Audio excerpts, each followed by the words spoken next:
जय माता दी। दोस्तों, हिंदू धर्म में बसंत पंचमी का बड़ा ही विशेष महत्व माना जाता है। हर साल माघ माह के शुक्ल पक्ष की पंचमी तिथि को बसंत पंचमी का पर्व मनाया जाता है। धार्मिक मान्यता है कि माघ माह के शुक्ल पक्ष की पंचमी तिथि पर ही मां सरस्वती का जन्म हुआ था। इसी उपलक्ष्य में घर, मंदिरों व शिक्षा से जुड़े सभी संस्थानों में सरस्वती पूजा का भव्य आयोजन किया जाता है। ही बसंत पंचमी का दिन विद्यार्थियों के लिए बेहद खास माना गया है, क्योंकि मां सरस्वती को विद्या, बुद्धि, संगीत और कला की देवी कहा जाता है। ऐसा कहा जाता है कि देवी सरस्वती की उपासना से विद्यार्थियों के कला कौशल में निखार और ज्ञान में वृद्धि होती है। इसके अलावा बसंत पंचमी को आम तौर पर सरस्वती पूजा भी कहा जाता है। साथ ही हिंदू धर्म में माघ का महीना त्योहारों का महीना कहा जाता है, क्योंकि इसमें सकट चौथ, षटतिला एकादशी, मौनी अमावस्या और गुप्त नवरात्रि जैसे बड़े त्योहार मनाए जाते हैं। माघ माह में पड़ने वाले त्योहारों में से एक बसंत पंचमी भी है। यह दिन ज्ञान और संगीत की देवी सरस्वती माता की पूजा को समर्पित है। बसंत पंचमी का पर्व माता सरस्वती, भगवान श्री हरि विष्णु के साथ साथ भगवान कामदेव को समर्पित होता है। ऐसे में आपको बसंत पंचमी के दिन माता सरस्वती के साथ साथ भगवान श्री हरि विष्णु और भगवान कामदेव की भी श्रद्धा पूर्वक विधि विधान से पूजा अर्चना करनी चाहिए। ऐसा करने से आपको जीवन में शुभ परिणाम देखने को मिलेंगे और आपके ज्ञान में भी वृद्धि होगी। तो साथ ही में कुछ ऐसी चीजों का वर्णन किया गया है जिन चीजों का भोग आप बसंत पंचमी पर माता सरस्वती, भगवान श्री हरि विष्णु और भगवान कामदेव को श्रद्धा पूर्वक विधि विधान से लगाते हैं और उसी का सेवन आप प्रसाद के रूप में करते हैं, तो आपको माता सरस्वती और भगवान श्री हरि विष्णु, भगवान कामदेव की असीम कृपा प्राप्त होती है। तो पंचांग के अनुसार माघ माह के शुक्ल पक्ष की पंचमी तिथि 2 फरवरी को सुबह 9:14 से शुरू होगी। वहीं इस पंचमी तिथि का समापन 3 फरवरी को सुबह 6:52 पर होगा। 2 फरवरी 2025 को बसंत पंचमी के दिन पूजा का शुभ मुहूर्त सुबह 7:09 से शुरू होकर दोपहर 12:35 तक रहेगा। ऐसे में आप इस दौरान सरस्वती की पूजा कर सकते हैं। ऐसा करना आपके लिए शुभ फलदायी होगा।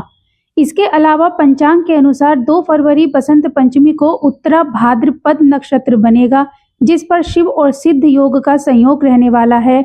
इस तिथि पर सूर्य मकर राशि में रहेंगे, इसलिए अभिजीत मुहूर्त दोपहर 12:13 से 12:56 तक रहेगा। साथ ही अमृत काल रात 8:24 से 9:53 तक रहेगा। तो दोस्तों, आइए अब जानते हैं कि बसंत पंचमी का महत्व क्या है। तो दोस्तों, बसंत पंचमी के बारे में पौराणिक मान्यता है कि बसंत पंचमी के दिन ब्रह्मा जी ने माता सरस्वती की रचना की थी, क्योंकि ऐसी मान्यता है कि सृष्टि के आरंभ काल में प्राणियों में स्वर यानी बोलने की क्षमता नहीं थी। सृष्टि की शांत वातावरण को देखते हुए ब्रह्मा जी के मन में आया कि क्यों ना एक ऐसी शक्ति की उत्पत्ति की जाए जिसके द्वारा सृष्टि की सभी प्राणियों में बोलने की क्षमता का विकास हो जाए। तब ब्रह्मा जी ने मां सरस्वती को प्रकट किया, जिनके हाथों में वीणा, माला और पुस्तक थी। फिर मां सरस्वती ने अपनी वीणा से बसंत राग छोड़ा, जिसके बाद सृष्टि को वाणी और संगीत की प्राप्ति हुई। ऐसे में माघ मास के शुक्ल पक्ष की पंचमी तिथि को मां सरस्वती प्रकट हुई थी। दोस्तों, आइए जानते हैं कि बसंत पंचमी पर हमें किन चीजों का भोग लगाना चाहिए। तो दोस्तों, सरसों का साग बसंत पंचमी के दिन खाने के लिए बहुत ही शुभ माना जाता है, क्योंकि इसका रंग देवी सरस्वती के प्रिय हल्के पीले रंग से मेल खाता है। इसे खास तौर पर सर्दियों के मौसम में खाया जाता है और यह स्वास्थ्य के लिए भी बेहद ही लाभदायक होता है। दोस्तों, कद्दू की सब्जी बसंत पंचमी के दिन विशेष रूप से बनाई जाती है, क्योंकि यह पीले रंग की होती है, जो इस त्योहार का प्रमुख रंग माना जाता है। पीला रंग ज्ञान, बुद्धि और सकारात्मक ऊर्जा का प्रतीक है और यह देवी सरस्वती और भगवान विष्णु का प्रिय रंग भी है। तो बसंत पंचमी के दिन चने की दाल और लौकी की सब्जी बनाना बहुत ही शुभ माना जाता है, क्योंकि चने की दाल पीले रंग की होती है और देवी सरस्वती और भगवान विष्णु को अर्पित की जाती है। बसंत पंचमी के दिन मां सरस्वती, भगवान विष्णु और भगवान कामदेव को केसर और हल्दी मिले हुए मीठे चावल का भोग लगाना बहुत शुभ माना जाता है, क्योंकि पीला रंग ज्ञान, सौभाग्य और शुभता का प्रतीक है और इसे देवी सरस्वती तथा भगवान विष्णु को अर्पित करने से विद्या, बुद्धि और समृद्धि प्राप्त होती है। दोस्तों, बूंदी के लड्डू भगवान विष्णु, देवी सरस्वती और भगवान कामदेव को अत्यंत प्रिय हैं। पीले रंग के ये लड्डू बसंत पंचमी के दिन विशेष रूप से बनाए जाते हैं और भोग में अर्पित किए जाते हैं। तो मालपुआ एक स्वादिष्ट मीठा व्यंजन है जो बसंत पंचमी के दिन मां सरस्वती, भगवान विष्णु और भगवान कामदेव को भोग के रूप में अर्पित किया जाता है। यह प्रेम और सौभाग्य का प्रतीक माना जाता है। साथ ही मालपुआ भगवान विष्णु को बहुत प्रिय माना जाता है और इसे प्रसाद के रूप में अर्पित करने से धन, वैभव की प्राप्ति होती है। इसके अलावा मां सरस्वती को यह भोग चढ़ाने से बुद्धि और ज्ञान की वृद्धि होती है।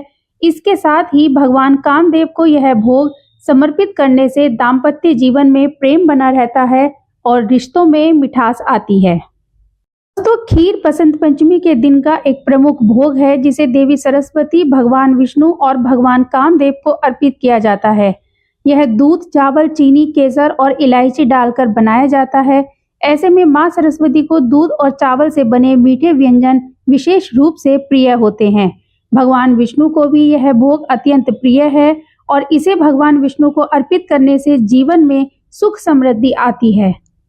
तो बसंत पंचमी के दिन चने की दाल और गुड़ का भोग लगाना बहुत शुभ माना जाता है, क्योंकि चने की दाल पीले रंग की होती है जो देवी सरस्वती, भगवान विष्णु और भगवान कामदेव को प्रिय है। इसके अलावा गुड़ मिठास और सौभाग्य का प्रतीक माना जाता है। ऐसे में मां सरस्वती को यह भोग चढ़ाने से स्मरण शक्ति तेज होती है और विद्यार्थी विशेष लाभ प्राप्त करते हैं। तो ये वह चीजें थी जिनका भोग बसंत पंचमी पर माता सरस्वती, भगवान विष्णु और भगवान कामदेव को श्रद्धा पूर्वक लगाना चाहिए और इन्हीं का प्रसाद के रूप में सेवन करना चाहिए। आइए अब जानते हैं कि बसंत पंचमी पर किन चीजों का सेवन बिल्कुल भी नहीं करना चाहिए। तो दोस्तों, सबसे पहले है बैंगन। बैंगन को हिंदू धर्म में अशुद्ध सब्जी माना गया है और इसे व्रत एवं त्योहारों में वर्जित किया जाता है।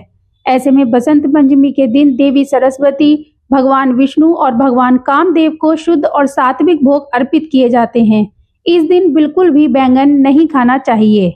तो अगली सब्जी है मशरूम और कटहल। मशरूम को हिंदू धर्म में तामसिक भोजन माना जाता है, क्योंकि यह सीधी मिट्टी और अपशिष्ट पदार्थों से उत्पन्न होता है। बसंत पंचमी के दिन मां सरस्वती, भगवान विष्णु और भगवान कामदेव को सात्विक और शुद्ध आहार का भोग लगाया जाता है, इसलिए यह बिल्कुल भी अनुकूल नहीं है। कटहल भी मांसाहारी भोजन के समान माना जाता है, क्योंकि इसका स्वाद और बनावट मांस की तरह ही होती है। लहसुन और प्याज को तामसिक भोजन की श्रेणी में रखा जाता है और यह सात्विक आहार का हिस्सा नहीं माने जाते, क्योंकि लहसुन प्याज की उत्पत्ति राहु केतु से हुई थी, इसलिए इसे अशुभ माना जाता है। तो दोस्तों, आज की दी हुई जानकारी आप सभी को पसंद आई तो चैनल को सब्सक्राइब और वीडियो को लाइक करना बिल्कुल न भूलें और कमेंट बॉक्स में एक बार जय माता दी अवश्य लिखें।